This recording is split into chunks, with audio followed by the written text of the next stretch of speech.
A storm of jealousy and revenge is brewing in the world of Little People, Big World, and you won't believe who's at the center of it all. Amy Roloff, celebrating the launch of her brand new cookbook, a symbol of her triumphant new life off the farm, is about to have her world turned upside down. We have exclusive inside information that Caryn Chandler, consumed by a toxic envy, has allegedly orchestrated a devastating scheme to publicly humiliate Amy and shatter her professional dreams. This isn't just about the farm anymore. It's a calculated attack on Amy's happiness and success. Stay with us as we expose the intricate details of a shocking sabotage, from a canceled venue to fake emails that culminates in a disastrous launch party. The truth is about to be revealed, and the fallout could tear the Roloff family apart forever. If you're as shocked as we are and want to stay on top of this developing story, make sure you hit that like button, subscribe to LPBW Update, and ring the notification bell. You don't want to miss a single second of this explosive revelation. The story of Amy Roloff's life after her divorce from Matt has been one of quiet, dignified rebuilding. For years, she was the matriarch of Roloff Farms, a role that defined her in the public eye. But in the wake of their separation and Matt's very public relationship with former farm manager Caryn Chandler, Amy embarked on a new journey, one of self-discovery and independence. She found new love with Chris Murrick, moved into her own home, and began to build a life that was entirely her own, separate from the legacy of the farm she had co-created. At the heart of this new chapter was her passion for cooking. It was more than a hobby, it was a form of expression, a way to gather her family and create new memories. This passion culminated in the creation of her new cookbook, a project that represented the pinnacle of her personal and professional triumph. This wasn't just a collection of recipes, it was a declaration. It was Amy proving to the world, and perhaps to herself, that she was not just a secondary character in Matt Roloff's story. She was the author of her own. The cookbook was a stunning success even before it officially launched. Pre-order numbers were through the roof, and the buzz on social media was palpable. Fans who had followed her journey for years felt a deep connection to her story of resilience. They saw the cookbook not just as a product, but as a piece of Amy's heart, a tangible symbol of her thriving independent life. To celebrate this monumental achievement, a huge launch party was planned. This was to be the coronation of Amy's new era. A beautiful, upscale venue was booked, a historic ballroom with sparkling chandeliers and floor-to-ceiling windows. The guest list was a testament to her success, including local media personalities, popular food bloggers, a veritable who's who of the local culinary scene, and, of course, her closest friends, her beloved children, and a legion of dedicated fans who had won contests to attend. The evening was meticulously planned to be a reflection of Amy herself, warm, inviting, and full of love. It was set to be the biggest night of her professional career, a moment of unadulterated joy and public validation. But according to our insider reports, a dark shadow was looming over Amy's shining moment. That shadow, we are told, was Caryn Chandler. From the outside, Caryn had everything she could have wanted. She had Matt, she was the unofficial queen of Roloff Farms, and she lived a life of comfort and influence. Yet, sources close to the situation whisper that Amy's burgeoning success was a source of deep and gnawing resentment for Caryn. Every article praising Amy's cookbook, every glowing social media comment from a fan was like a small paper cut to Caryn's ego. The narrative had shifted. Amy was no longer the jilted wife. She was the triumphant survivor, a beloved figure forging her own path. And Caryn, despite her position, was increasingly seen by some as the woman who had simply stepped into another woman's life. The theory is that Caryn's jealousy was so all-consuming because Amy's success was authentic and self-made. It wasn't tied to the farm or to Matt, it was hers and hers alone. Caryn, on the other hand, had a role that was entirely dependent on Matt. This cookbook, this party, this wave of public adoration for Amy, it was a glaring spotlight on the one thing Caryn couldn't have: Amy's legacy. Consumed by this toxic envy, Caryn allegedly decided that if she couldn't outshine Amy, she would extinguish her light altogether. She would orchestrate a plan so cruel, so devastating, that it would not only ruin Amy's big night, but also humiliate her on a public stage, shaking the very foundation of her newfound confidence. The first step in this alleged plot was as simple as it was diabolical. Posing as Amy's new assistant, a role that was entirely fabricated, Caryn set her sights on the launch party's logistics. With a burner phone to conceal her identity, she made a call to the prestigious venue where the party was to be held. Her voice, we're told, was a masterclass in deception, laced with panic and regret.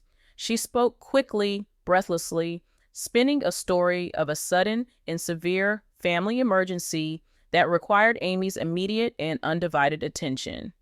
She claimed a close relative was in the hospital and that the family was in turmoil. It was a lie designed to elicit sympathy and prevent too many questions.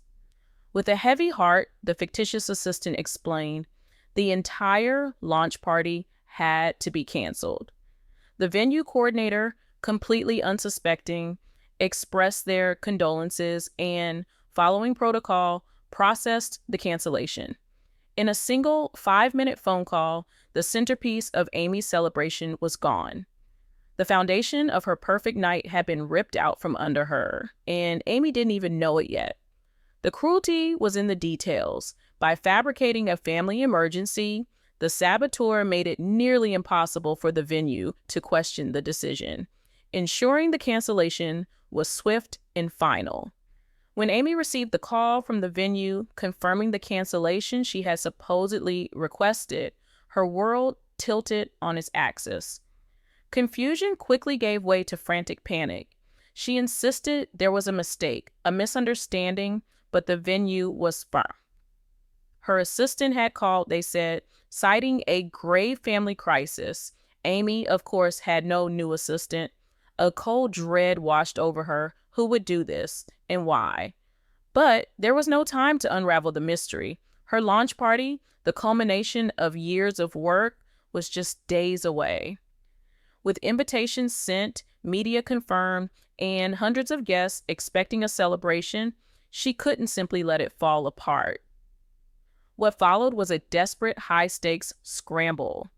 Amy and Chris worked the phones tirelessly, calling every event space, every hotel ballroom, every restaurant with a private room that might possibly be available on such short notice.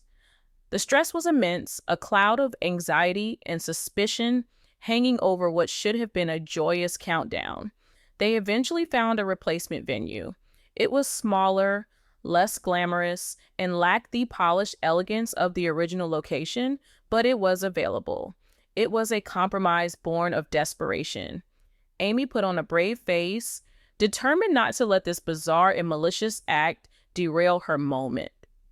She and her small team worked double time to replan the entire event, trying to recreate the magic she had envisioned in a new, unfamiliar space.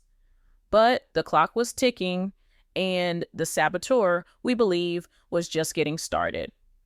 The second phase of the plan was far more sophisticated and infinitely more cruel. Having dismantled the physical location of the party, the next step was to dismantle the guest list itself.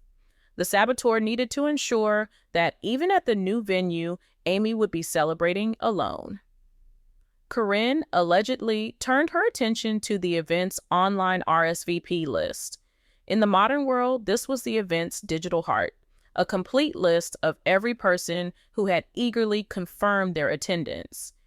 It was a treasure trove of contact information. From the anonymous sanctuary of a public Wi-Fi network at a small, unassuming cafe miles away, she executed the most damaging part of her scheme. She crafted a sophisticated spoof email. This wasn't a simple message from a generic account. It was designed to look exactly as if it had come from Amy's official event planner. The logo was correct, the font was identical, the professional tone was impeccable. The message was a dagger cloaked in corporate politeness. It spoke of unforeseen circumstances and expressed deep regret before delivering the final devastating blow. The cookbook launch party had been postponed indefinitely. That choice of words was deliberate, a piece of psychological warfare. Canceled implies a future rescheduling. Postponed indefinitely suggests a complete and utter failure. It hints at a collapse so total that there is no foreseeable future for the event.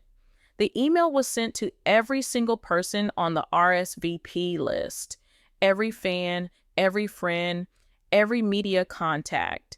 To the world, it appeared that Amy Roloff's triumphant moment had imploded. The message spread like wildfire through text messages and social media DMs. Did you hear? Amy's party is off. The narrative was set. Amy Roloff, for reasons unknown, had failed. As this digital poison was being disseminated, Caryn Chandler was, according to her own social media, having a lovely afternoon. In a move of staggering audacity, she posted a smiling photo to her Instagram story. It showed a latte and a pastry, a picture of carefree relaxation. The caption read, "A little me time at my favorite spot." It was a perfect alibi, a public declaration of her whereabouts that seemed utterly innocuous. But the geotag on that photo, a tiny, often overlooked piece of digital data, would later become the key to unlocking the entire conspiracy. It placed her at the exact cafe with its public Wi-Fi network at the exact time the malicious email was sent. The night of the party arrived.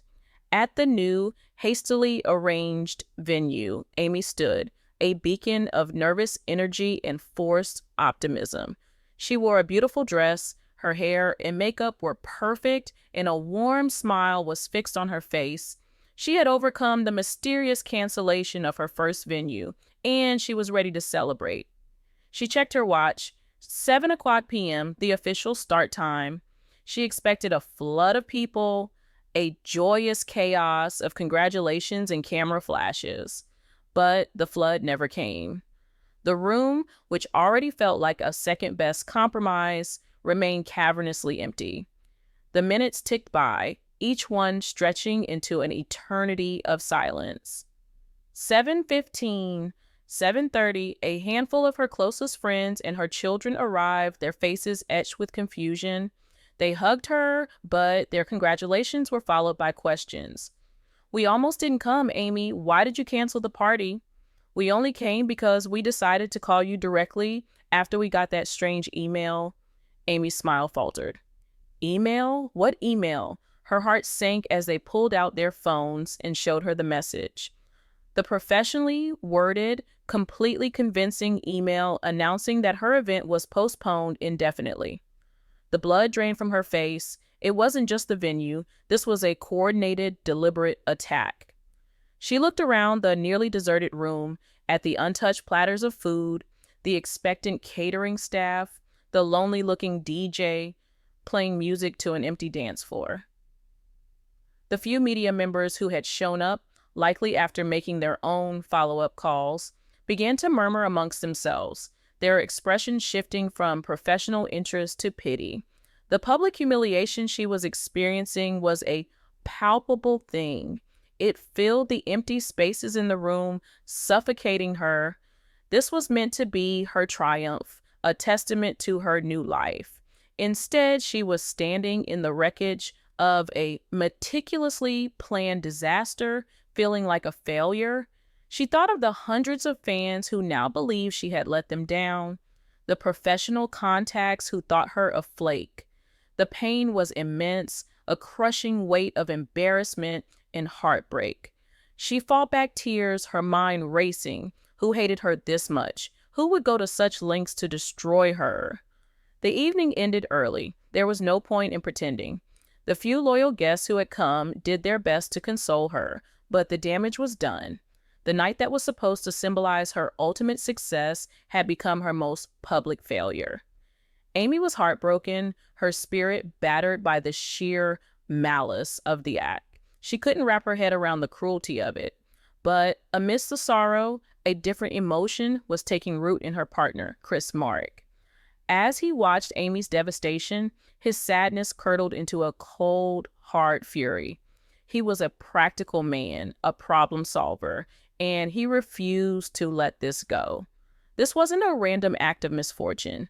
This was a personal, targeted attack designed to inflict maximum emotional damage. He saw the pain in Amy's eyes, the self-doubt that was already beginning to creep in, and he made a silent vow. He would find out who did this. He would not let them get away with humiliating the woman he loved. As they drove home in near silence, the quiet hum of the car's engine was a stark contrast to the storm of questions raging in their minds.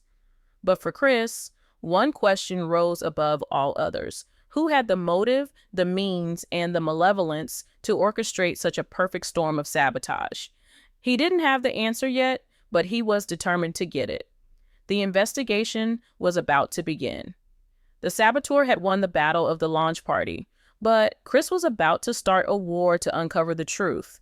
The smoking gun was out there, hidden in a string of digital code and a single arrogant social media post, and he would not rest until he found it.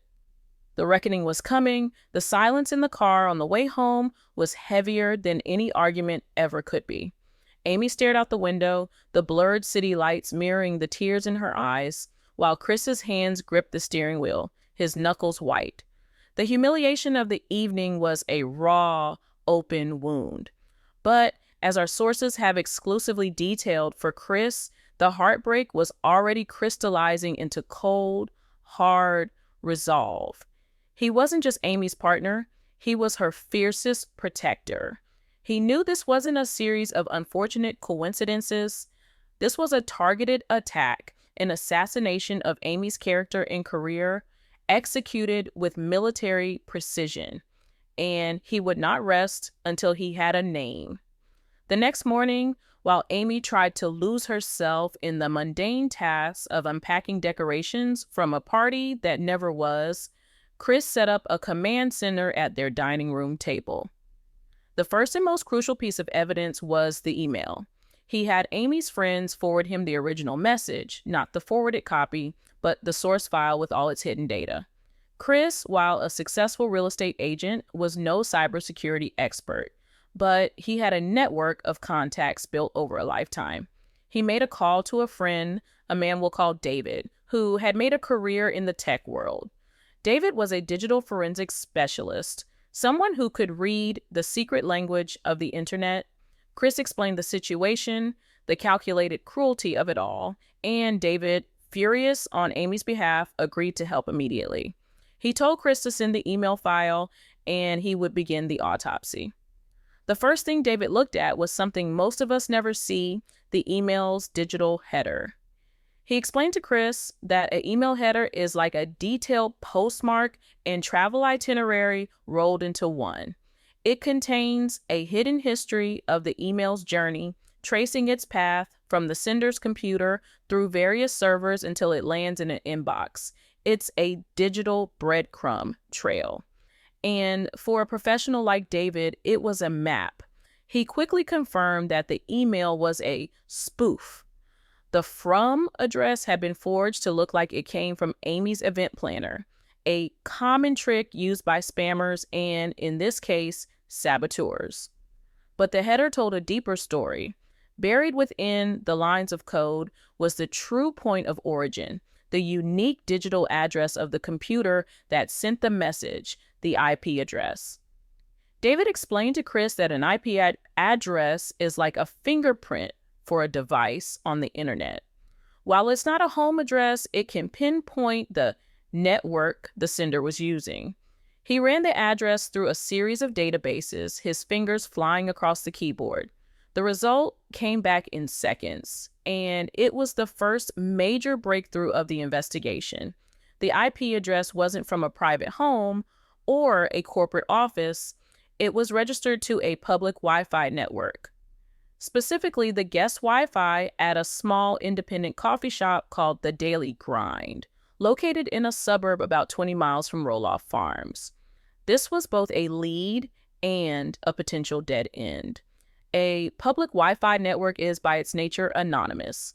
Dozens, if not hundreds, of people could have used it on any given day. Proving who sent that specific email from that specific location seemed almost impossible. There would be no security footage clear enough to see a person's laptop screen. For a moment, it felt like they had hit a wall. The saboteur had been clever, using an anonymous location to cover their tracks. Chris felt a surge of frustration. They were so close, yet the final piece of the puzzle was missing. Who did they know who frequented that part of town? Who would be sitting in a cafe on that particular afternoon? His mind cycled through a list of potential suspects, but nothing clicked. The motive screamed jealousy, but he had no way to connect anyone to that specific time and place. Dejected but not defeated, Chris decided to take a different approach. If the digital world had provided a location, perhaps it could provide a suspect. He sat down at his own computer and began to do something else entirely. He started scrolling. He opened Instagram and began meticulously going through the social media profiles of everyone who might hold a grudge against Amy.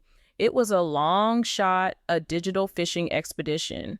He scrolled through days and weeks of posts looking for anything out of the ordinary. And then he landed on Caryn Chandler's page. Her profile was a curated gallery of her life with Matt. Photos of them on the farm, on vacation, smiling for the camera. It was a picture of perfect happiness. Chris scrolled back to the day the malicious emails were sent. He scanned her posts from that afternoon, his heart pounding with a mixture of dread and anticipation. And then he saw it. It wasn't a main post on her grid. It was something far more fleeting, and in this case, far more damning. It was an Instagram story, a photo taken that very afternoon. The photo itself was infuriatingly mundane. A close-up of a decorative latte and a half-eaten almond croissant. It was captioned with a breezy, carefree message, "A little me time at my favorite spot." It was the kind of picture 1,000 people post every day without a second thought. But this picture had two other crucial tiny pieces of information. The first was the timestamp. It was posted within the same hour that the sabotage emails were sent out. The second, and this was the smoking gun, was the geotag. Caryn, in her moment of public preening, had tagged her location. The tag read, "The Daily Grind." Chris felt a jolt, as if he touched a live wire. He stared at the screen, his blood running cold. The IP address from the email, the public Wi-Fi at the Daily Grind. And here was Caryn Chandler broadcasting to the world with a smiling photo and a geotag, placing herself at the scene of the crime at the exact time the crime was being committed. It was a mistake born of pure hubris. She had been so confident in her digital anonymity that she simultaneously created an ironclad alibi and a perfect piece of incriminating evidence. She thought she was showing the world how relaxed and carefree she was, completely removed from any drama. Instead, she had digitally signed her confession. The picture was undeniable. The timestamp, the geotag, the IP address, it was a perfect interlocking puzzle of malice and deceit. The me time at her favorite spot was, in reality, a session of calculated destruction. The smiling photo was a mask for a toxic jealousy so profound that she would stoop to anything to tear Amy down. Chris took a screenshot and another.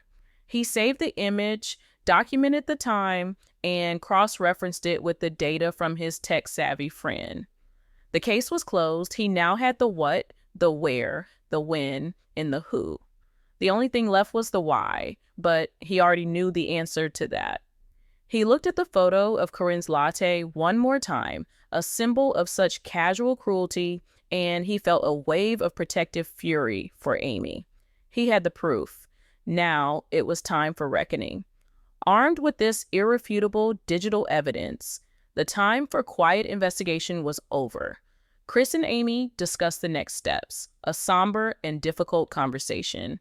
The proof was a weapon, but using it would mean detonating a bomb in the middle of the already fragile Roloff family dynamic. It would force Matt to confront a terrible truth about the woman he loved and would likely shatter any remaining semblance of civility between the two households. But to let it go, to allow Caryn to get away with such a malicious act, was unthinkable. It would be a silent surrender, allowing the bully to win. They agreed they had to present the evidence. They had to confront Matt. This wasn't just about a ruined party anymore.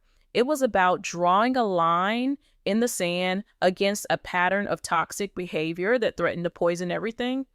They arranged to meet Matt at the farm, on neutral ground, or what used to be neutral ground. They decided Caryn needed to be there too. This couldn't be a secondhand accusation. It had to be face to face. The air in the farmhouse was thick with tension when they arrived. Matt and Caryn were waiting, their expressions a mixture of curiosity and defensiveness. Matt started with pleasantries, but Chris cut straight to the point. He calmly, methodically laid out the events of the past week. He started with the canceled venue, the fake story of a family emergency. Then he moved to the email, the one sent to all the guests, and described the public humiliation Amy had endured. Caryn's face was a mask of polite concern. She murmured things like, "Oh, that's just awful," and "Who would do such a thing?" Matt looked genuinely concerned, shaking his head in disbelief and anger on Amy's behalf. Then Chris pulled out his phone. He placed it on the table and began the second part of his presentation. He explained how he had a friend trace the email's origin. He named the coffee shop The Daily Grind. He saw a flicker, a brief, almost imperceptible loss of composure in Caryn's eyes before the mask of indifference slid back into place. "It was a public place," she said with a dismissive shrug. "It could have been anyone." Matt nodded in agreement, looking relieved. It was a dead end. But Chris wasn't finished. "You're right," Chris said, his voice level and cold. "It could have been anyone, but it wasn't just anyone sitting at the Daily Grind at 3:15 on Tuesday afternoon. It was you." He slid his phone across the table to Matt. On the screen was the screenshot of Caryn's Instagram story, the latte, the caption, the timestamp, and the geotag shining like a tiny digital beacon of guilt. The room fell silent. The only sound was the ticking of a grandfather clock in the corner. Matt stared at the phone, his brain clearly struggling to process the information. He looked from the phone to Caryn and back again. The picture was undeniable. The coincidence was too perfect, too precise to be a coincidence at all. It was proof. He looked at Caryn, searching for an explanation, a denial, anything. Caryn's face, which had been a carefully constructed wall of nonchalance, began to crumble. The blood drained from her face, replaced by a flush of panicked anger. She stammered, trying to deflect. She said it was a crazy accusation, that it was circumstantial. She claimed they were just trying to stir up drama, to drive a wedge between her and Matt. But her denials were weak, hollow. The evidence was too specific. The geotag and the timestamp were a digital coffin nail in her lies. And in that moment, the true motivation behind the sabotage was laid bare for everyone to see. This was never just about the farm. It wasn't about property or business or any of the old arguments. This was about Amy's happiness. The cookbook was a symbol of Amy's successful, independent life. It was a declaration that she was thriving without Matt, without the farm, and that, it seems, was something Caryn could not tolerate. Her resentment was so deep, so toxic, that she couldn't stand to see Amy celebrated. She couldn't stand to see her happy. So she had tried to destroy it, to humiliate Amy and put her back in her place. The confrontation proved that Caryn's issue wasn't with Amy, the ex-wife, but with Amy, the successful, independent woman. It revealed a jealousy so corrosive it would lead her to commit an act of profound cruelty, all while posting a smiling picture of a coffee for the world to see. The perfect launch party was ruined, but in its place, a devastating truth was finally launched into the open, and the Roloff family would never be the same. The question now is, what will Matt do with this horrifying truth? And how can a family ever hope to heal when the wounds are being intentionally inflicted from the inside? That remains the biggest question of all. The silence that descended upon the farmhouse living room was not a peaceful one. It was a dense, heavy vacuum, sucking all the air and warmth out of the space. Matt Roloff's eyes were glued to the phone screen, to the smiling picture of a latte, a pastry, and a geotag that served as a digital confession. He looked up from the phone, his gaze shifting to Caryn, then to Amy, then back to Caryn. His face was a canvas of conflicting emotions, confusion, disbelief, and a dawning horror. He was a man standing on a precipice, forced to look down into a chasm that had just opened up between the life he had built and the woman with whom he had built it. The evidence was not just compelling, it was surgically precise. The IP trace, the public Wi-Fi, the Instagram story, the timestamp, the geotag, it was a chain of digital evidence so strong it was a shackle. Amy and Chris stood their ground, their silence a powerful statement. They had presented the facts, and now they waited. Caryn, however, was not one to be silenced by facts. Her initial shock quickly morphed into a desperate, furious self-preservation. Her voice, when it returned, was sharp, brittle with indignation. "This is insane," she began, her eyes flashing as she looked at Matt, pleading with him. "This is a setup. It's a ridiculous, elaborate setup." She turned her anger on Chris. "You and your tech friend, you probably faked this whole thing. It's incredibly easy to fake a geotag. People do it all the time. You're so obsessed with driving a wedge between me and Matt that you'd stoop to this level creating fake evidence to frame me."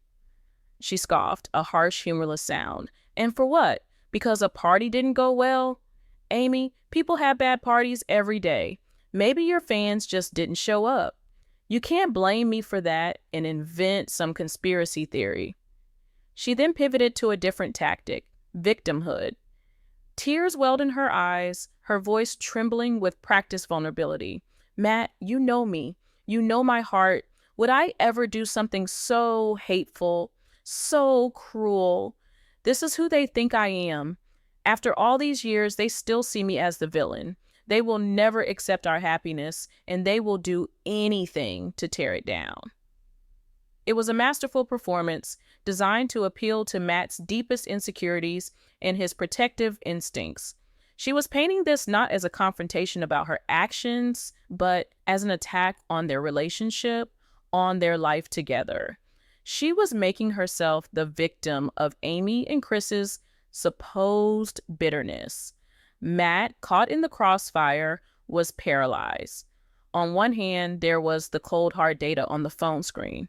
It was logical, sequential, and damning. On the other hand, there was the woman he loved, weeping, professing her innocence and claiming to be the victim of a malicious plot. To believe the evidence was to accept a monstrous truth, that his partner was capable of a level of deceit and cruelty that was almost sociopathic. To believe Caryn was to dismiss the evidence, to dismiss Amy's profound humiliation, and to label Chris a liar and a manipulator. He chose the path of least resistance. He chose to protect his own peace, his own reality. "I think you two should leave," he said, his voice low and strained. He wouldn't look Amy in the eye. He slid the phone back across the table to Chris. "This is a lot to take in, but Caryn says she didn't do it, and I believe her. These are serious accusations based on a single picture from the internet."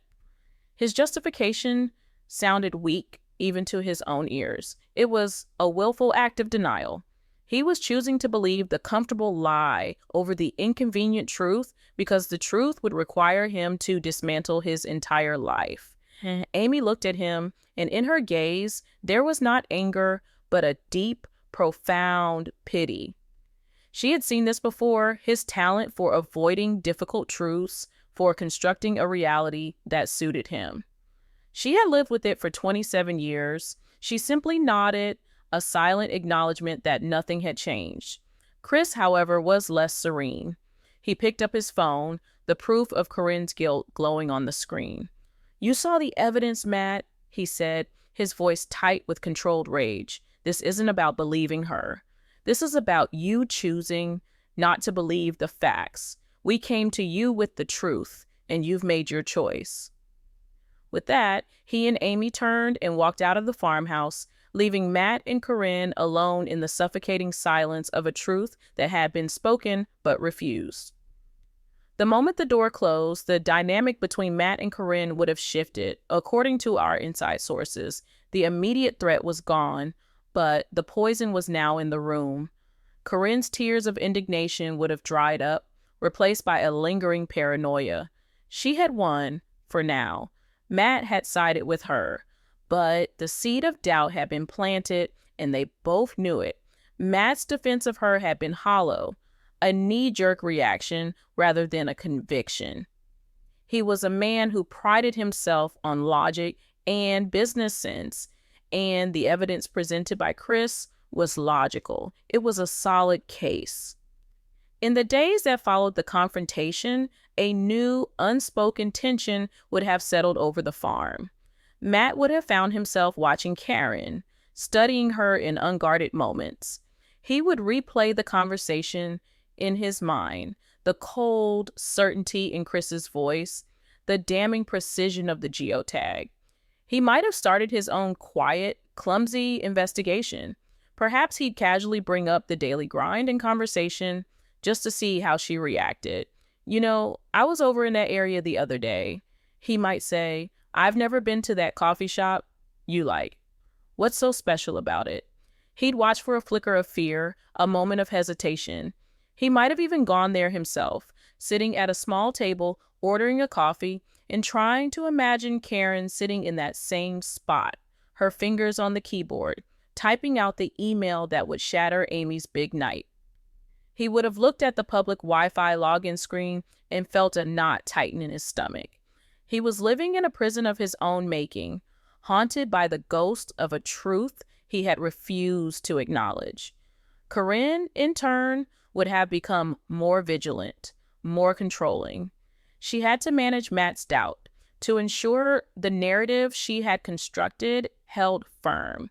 She would have likely doubled down on her affection, being the perfect supportive partner, constantly reinforcing the idea that they were a team against the world, against the bitterness of his ex-wife. She would have subtly poisoned the well, making comments about Chris's unhealthy obsession or Amy's tendency to play the victim. Every word, every action would be calculated to reinforce her innocence and Matt's decision to believe her. But the trust between them had been fundamentally fractured.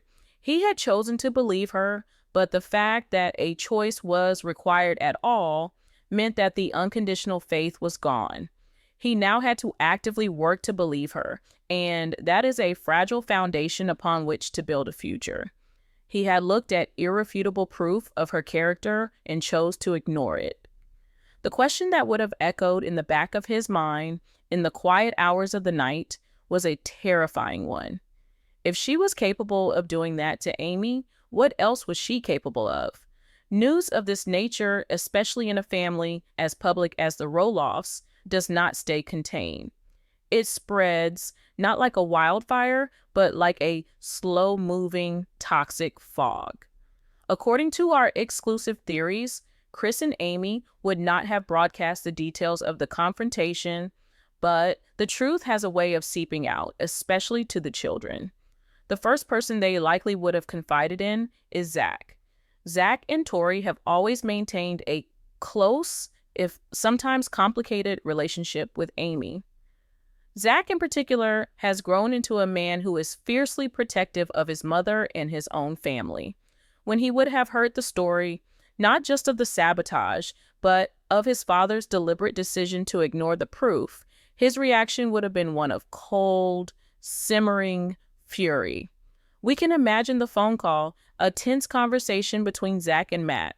Zach, not one for overt emotional displays, would have been direct and blunt. I heard what happened at Amy's party, he might have started, and I heard what Chris found. You really believe Caryn didn't do it? Matt would have offered the same weak defenses, talking about crazy accusations and the possibility of faked evidence. But Zach, unlike his father, is not beholden to Caryn for his happiness. He has no reason to deny the truth. Dad, come on, Zach would have pressed, his voice laced with disappointment.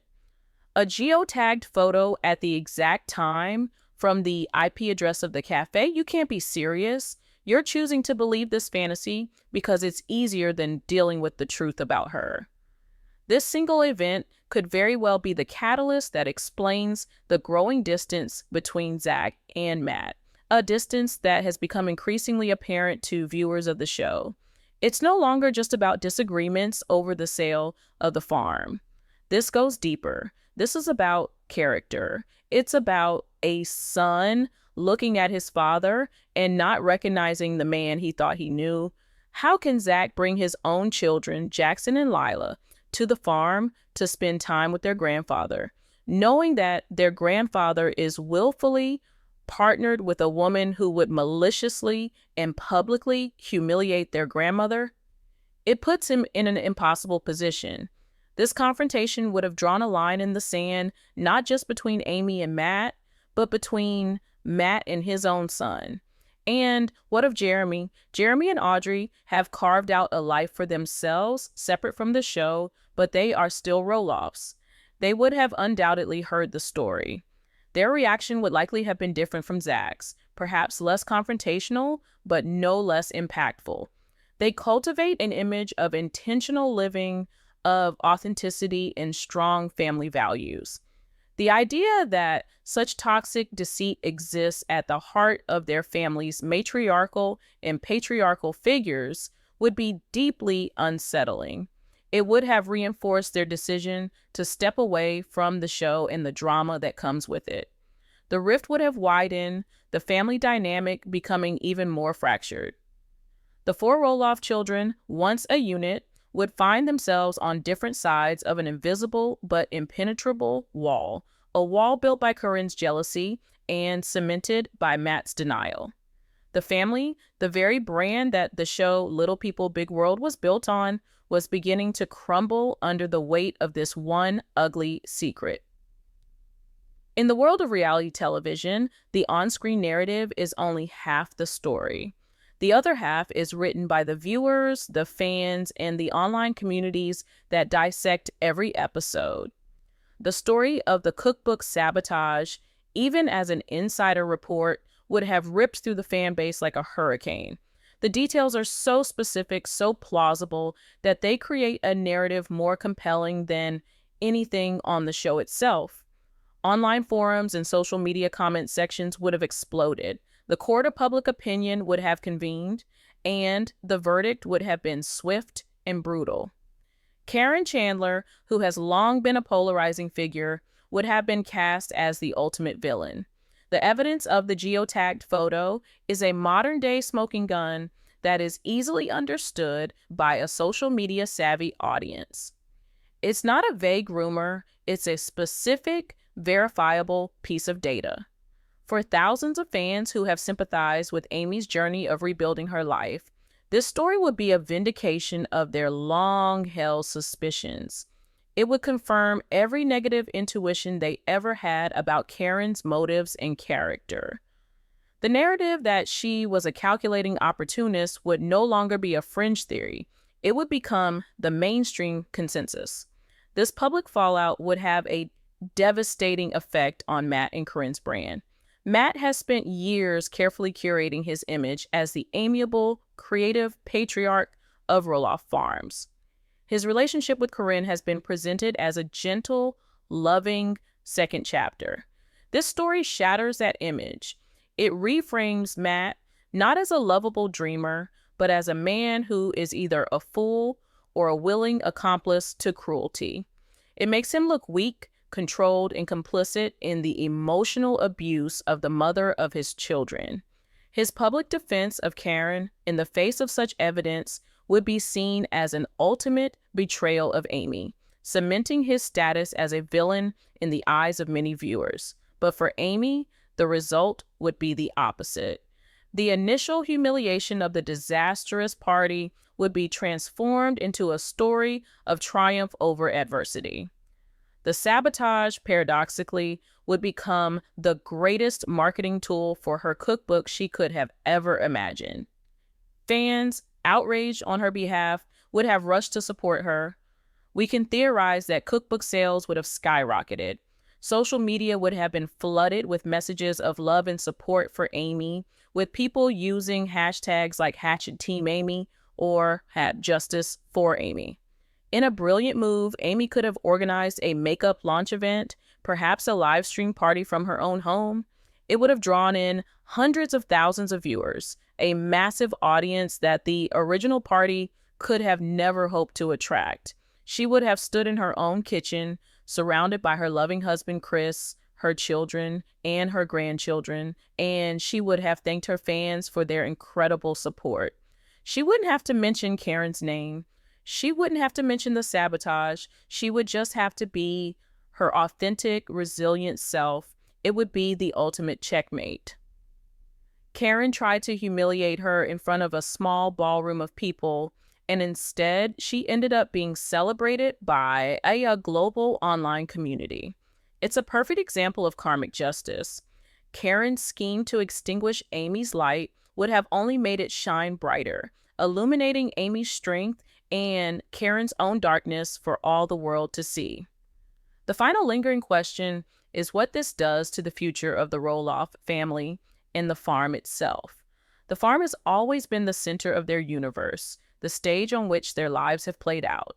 But it is now a tainted space. For Amy, setting foot on that property again would be an act of immense emotional fortitude. How could she attend a family event, like a birthday party for one of her grandchildren, knowing she has to share the space with a woman who so meticulously plotted her humiliation? How could she look at Matt standing beside Caryn without feeling the sting of his betrayal? The easy, comfortable family gatherings that fans love to watch are likely a thing of the past. Every interaction would be freighted with this unspoken truth, a permanent poison in the well. And what about pumpkin season? The farm's biggest public event relies on the illusion of a happy, blended family working together. Can that illusion possibly be maintained? It seems highly unlikely. The divisions are now too deep, the wounds too raw. We are likely looking at the dawn of a new era for the Roloffs, one defined by separation and distance. Matt and Caryn on the farm, a kingdom of their own making, but one that is increasingly isolated, and Amy and Chris building their own life, surrounded by the children and grandchildren who have chosen truth over willful ignorance.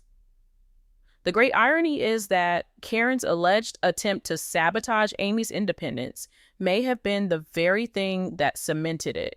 She inadvertently became the catalyst for Amy's final and total emotional liberation from the farm and from Matt. While Caryn may have won Matt's public loyalty, our sources believe she has lost something far more important: the war for the heart of the family. Matt is left with a partner he can never fully trust, alienated from his children and his public image in tatters. He is the king of a shrinking kingdom, a lonely man on a plot of land haunted by the choices he has made. The cookbook launch was supposed to be the end of a chapter for Amy, but it has become the beginning of the end for the Roloff family as we know it. The revenge was served, but it has left everyone with a bitter taste in their mouths, and the aftershocks of this one event will be felt for years to come.